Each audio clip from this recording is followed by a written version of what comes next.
আসসালামু আলাইকুম।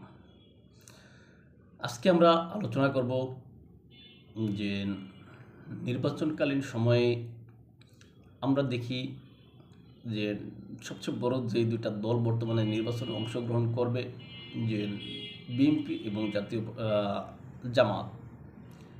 এখন বড় দুইটা দল হিসেবে বিএনপি এবং জামাত মাঠে ময়দানে পথে প্রান্তরে তাদের নির্বাচনী প্রচারণা চালাচ্ছে, সেটা আমরা দেখেছি বা দেখতে পাচ্ছি। এখন এই নির্বাচনী প্রচারণায় এক পক্ষ বলে মানবিক রাষ্ট্র প্রতিষ্ঠা করবে, আরেক পক্ষ বলে ইনসাফ ভিত্তিক রাষ্ট্র প্রতিষ্ঠা করবে, এরকম কথাই। অর্থাৎ সবাই সার্বমূলটার যদি আমরা হিসাব করি, সবাই ন্যায়সঙ্গত একটা দেশ গড়বে, এরকম কথাই আমরা দেখতে পাচ্ছি দুই দলের পক্ষ থেকেই। এখন সেই তারা যখন এরকম প্রচারণা চালাচ্ছে, তারা যখন এরকম যে ন্যায়ভিত্তিক রাষ্ট্র প্রতিষ্ঠা করবে এরকম কথাবার্তা বলছে, ওই সময়ের ভিতরে আমরা দেখলাম যে যে যশোর কেন্দ্রীয় কারাগারের সামনে যে সাদ্দাম হোসেনের যে ঘটনাটা, এখন সাদ্দাম হোসেনের এই ঘটনার পর আমরা কিন্তু বিএনপি বা জামাতের পক্ষ থেকে যে এর বিষয়ে কোনো নিন্দা জানাতে দেখিনি। কেননা সাদ্দামের সাথে যেটা ঘটেছে, যেরকম অমানবিক ঘটনা ঘটেছে, এই বিষয়টা কিন্তু আসলে মানে সারা বাংলাদেশের সকল মানুষ সমস্বরে কিন্তু বলেছে এটা তার সাথে অন্যায় করা হয়েছে, এটা তার সাথে অমানবিক করা হয়েছে, এখানে ইনসাফ প্রতিষ্ঠিত হয়নি বা ইনসাফ করা হয়নি, তার সাথে এরকম কথা বলেছে। এখন যখন সারা বাংলাদেশের মানুষ এই কথা বলে, তখন কিন্তু আমরা প্রধান দল হিসেবে বড় যে দুইটা দল রয়েছে, বিএনপি বা জাতীয় পার্টি, তাদের কাছ থেকে এরকম কোনো বিবৃতি বা বক্তব্য আমরা পাইনি। এখন তাদের নির্বাচনী প্রচারণাকালে যখন তারা মানবিক রাষ্ট্র প্রতিষ্ঠার কথা বলে, যখন তারা ইনসাফ ভিত্তিক সমাজ প্রতিষ্ঠার কথা বলে বা ইনসাফ ভিত্তিক রাষ্ট্র প্রতিষ্ঠার কথা বলে, তখন তাদের সামনে আরেকটা ব্যক্তির সাথে যে তাদের প্রতিপক্ষ একটা দলের সাথে যে অমানবিক একটা কাজ হয় আর ইনসাফহীন একটা কাজ হয়, তখন এই দল দুইটি কেউ ইনসাফের কথাও বলে না, কেউ মানবিকতার কথাও বলে না। অর্থাৎ এখান থেকেই বোঝা যায় তাদের ইনসাফ বা মানবিকতা তারা কতটা পালন করবে তারা ক্ষমতায় গেলে। দর্শক, তাদের এখানে আমার ব্যক্তিগতভাবে আমি যেটা মনে করি, এই যে বড় দুইটা দল, যেহেতু আগামীতে তারাই এই দুই দলের ভিতর থেকেই রাষ্ট্র ক্ষমতায় কেউ না কেউ আসবে, এখন তাদের মনে হয় যে সাধারণভাবে এই বিষয়টা নিন্দা জানানো উচিত ছিল। তারা এই বিষয়ে কম করে হলেও একটা দুইটা শব্দ তারা মানে ব্যয় করা উচিত ছিল বলে আমি মনে করি। এখন তাদের সামনে যখন এই যে ইনসাফ লঙ্ঘিত হয়, মানবিকতা লঙ্ঘিত হয়, তখন তারা যেহেতু কথা বলে না, তখন তারা ক্ষমতায় গেলে তাদের যখন নিজস্ব যে ক্ষমতা থাকবে, সেই ক্ষমতা বলে তারা কতটা ইনসাফ পালন করবে, সেটা কিন্তু প্রশ্ন থেকেই যায়। আর আরেকটা বিষয়, আমাদের যে পররাষ্ট্র মন্ত্রণালয়ের পক্ষ থেকে যে বিষয়টা আমরা দেখলাম, যে পররাষ্ট্র মন্ত্রণালয়ের পক্ষ থেকে বলা হচ্ছে আগামী 12 তারিখের যে জাতীয় নির্বাচন অনুষ্ঠিত হবে, মানে ফেব্রুয়ারি 12 তারিখে, সেই নির্বাচনে যদি কোনো ধরনের সহিংসতা বা কোনো কিছু ঘটে বা কোনো ব্যত্যয় হয়, সেই বিষয়ে তারা নাকি সাবেক মানে কার্যক্রম নিষিদ্ধ থাকা আওয়ামী লীগের প্রতি দায় চাপাবে, আওয়ামী লীগের দায়, এরকম কথা বলছে। এই বিষয়ে আমার দু একটা কথা বলা উচিত বলে আমি মনে করি। দর্শক, আওয়ামী লীগ কার্যক্রম নিষিদ্ধ অবস্থায় রয়েছে, আওয়ামী লীগের কোনো কার্যক্রম সক্রিয় নাই, সেটা আমরা সবাই দেখি বা জানি। হ্যাঁ, ভারতে থেকে আওয়ামী লীগের নেতারা দু একটা কথা বলে, একটা সংবাদ সম্মেলন করে, সেটা তারা দেশের বাহিরে। কিন্তু আপনি দেশের ভিতরে যদি বাস্তবতার ভিত্তিতে তাকান, বাস্তবতার নিরিখে তাকান, তাহলে আওয়ামী লীগের কোনো কার্যক্রম বা তৎপরতা সেটা আপনি দেখবেন না। এখন এই যে আমাদের পররাষ্ট্র উপদেষ্টা, তিনি যেই কথা বলেছেন যে তারা এই যে আওয়ামী লীগের উপরে দায় চাপাচ্ছেন, এটা আসলে কেন তিনি বলছেন তিনি ভালো জানেন বলে আমি মনে করি। আপনারা জানেন, আওয়ামী লীগ কিন্তু এখনও ভোট যে প্রতিহত করবে এরকম কোনো ঘোষণা দেয়নি। আওয়ামী লীগের পক্ষ থেকে যেটা আমরা যতটুকু শুনেছি বা শুনতে পাচ্ছি মিডিয়া মারফত, সেটা এরকম যে আওয়ামী লীগ ভোট বর্জন করবে। হ্যাঁ, ভোট বর্জন করা, ভোটে না যাওয়া, সেটা যে কোনো ব্যক্তি পারে, যে কোনো ব্যক্তি যেতে পারে।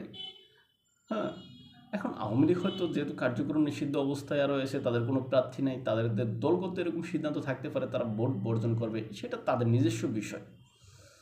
আর অন্তর্বর্তীকালীন সরকার যারা রয়েছেন, তারা তো আসলে বিএনপির পক্ষের লোকও না, জামাতের পক্ষের লোকও না, তারা তো আওয়ামী লীগ পক্ষের লোকও না বা XYZ যে কোনো পক্ষের লোক না, তারা তো মধ্যম পন্থার।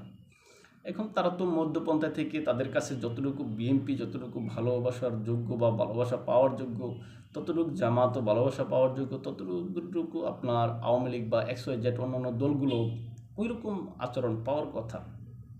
এখন সেখানে এই যে আমাদের অন্তর্বর্তীকালীন সরকার কেন আমরা দেখি যে এই যে আওয়ামী লীগের সাথে বিমাতাসুলভ এরকম আচরণ করতেছে, সেটা তারা ভালো বুঝবে।